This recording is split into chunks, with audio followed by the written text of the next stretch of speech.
وَيَوْمَ نَحْشُرُ الْمُتَّقِينَ إِلَى الرَّحْمَنِ وَفْدًا، جس دن اکٹھے کیے جائیں گے پرہیزگار رحمان کی طرف وفد کی صورت میں، وَنَسُوقُ الْمُجْرِمِينَ،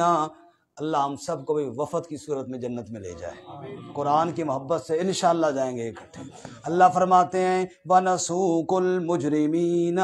اور مجرم ہانکے جائیں گے، ہم مجرموں کو ہانکیں گے، اِلَى جَهَنَّمَ وِرْدًا، جہنم کی جانب پیاسے ہو کر، لا يَمْلِكُونَ الشَّفَاعَةَ، وہ سفارش کے مالک نہیں ہوں گے، إِلَّا مَنِ اتَّخَذَ عِندَ الرَّحْمَنِ عَهْدًا، مگر جس نے رحمان کے ہاں وعدہ کر رکھا ہو، جو اللہ کی وحدانیت کا قائل ہو، اس کے علاوہ کسی کے لیے سفارش کوئی نہیں۔ وَقَالُوا اتَّخَذَ الرَّحْمَنُ وَلَدًا، اور انہوں نے کہا رحمان کی اولاد ہے، نعوذ باللہ، سب بولو استغفر اللہ۔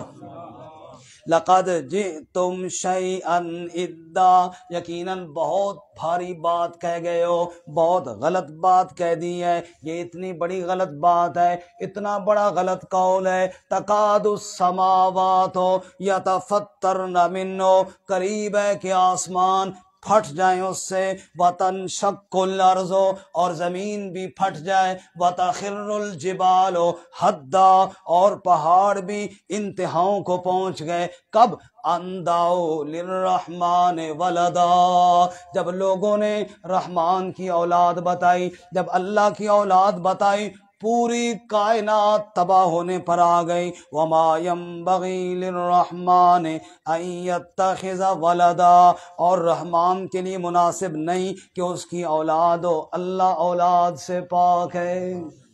سورہ اخلاص میں کیا فرمایا؟ قُلْ هُوَ اللَّهُ، سارے بولو قُلْ هُوَ اللَّهُ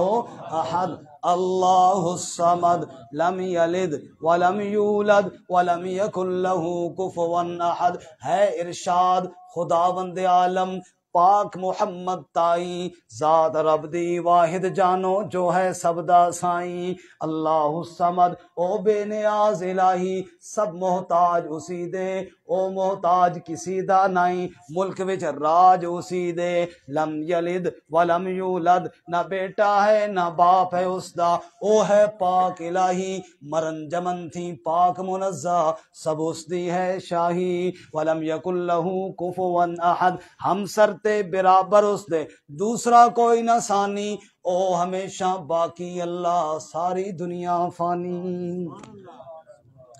اللہ فرماتے ہیں ان کل من فی السماوات والارض، ارے رحمان کی اولاد کوئی نہیں بلکہ جو بھی آسمانوں میں ہیں، جو بھی زمین میں ہیں، الا آتی الرحمن عبدا، سب رحمان کے ہاں بندے بن کر حاضر ہونے والے ہیں۔